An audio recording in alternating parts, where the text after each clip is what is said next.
Writing Leaders Eat Last, I got to the point where I couldn't do it.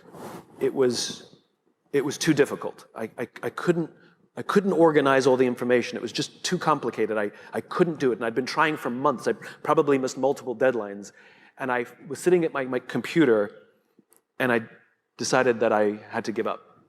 I couldn't do it. And so I got up and went for a walk, and I was literally planning my exit. I was going through the steps. I was going through the checklist of quitting. I knew that I'd have to give my advance back to the publisher, because technically I'm in breach. I knew that I would be humiliated, but I was preparing myself for it, and that I would get over it. I was also rationalizing that it was okay to quit. I told myself there are thousands, 10,000 books published every single year. No one will miss this one book. And I literally went through the steps to prepare myself for what I had to do to quit. I'm not sure why I did this, but I called a friend of mine who at the time was in the Air Force Special Forces, and I don't even think I said hello when he picked up the phone. I simply asked the question, what do you do when you can't complete the mission? And as is his habit, he just started telling me a story.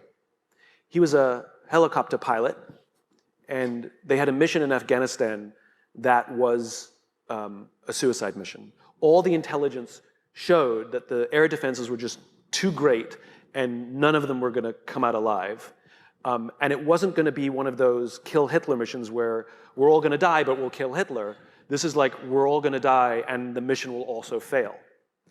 And he was preparing his helicopter for this mission, and his wingman turned to him and said, what do we do? We've got wives, we've got kids. Do we refuse to go? What do we do? And my friend turned to him and he said, this is what we signed up for. We go. He asked me, he said, is this book more or less powerful than Start With Why? I said, the research has impacted me greater. It's more powerful. He says, all right, I'm going to tell you a funny story. Before I met you, I'd become disillusioned with the Air Force and I was going to quit. And I found this kooky little book called Start With Why, and it completely re-inspired me. And I decided to stay, and I'm a better leader now than I was before because of that book. And if you're saying that this book is more powerful than the first one, then we need this book. He said, this is what you signed up for. You have no choice. Clearly his mission was scrapped at the last minute. The underlying message of this is what you signed up for, you have no choice, wasn't a mean message. The underlying message was, and I will be here with you. The underlying message was, no matter what, you can call me at any time. I've got your back. And that's the important part.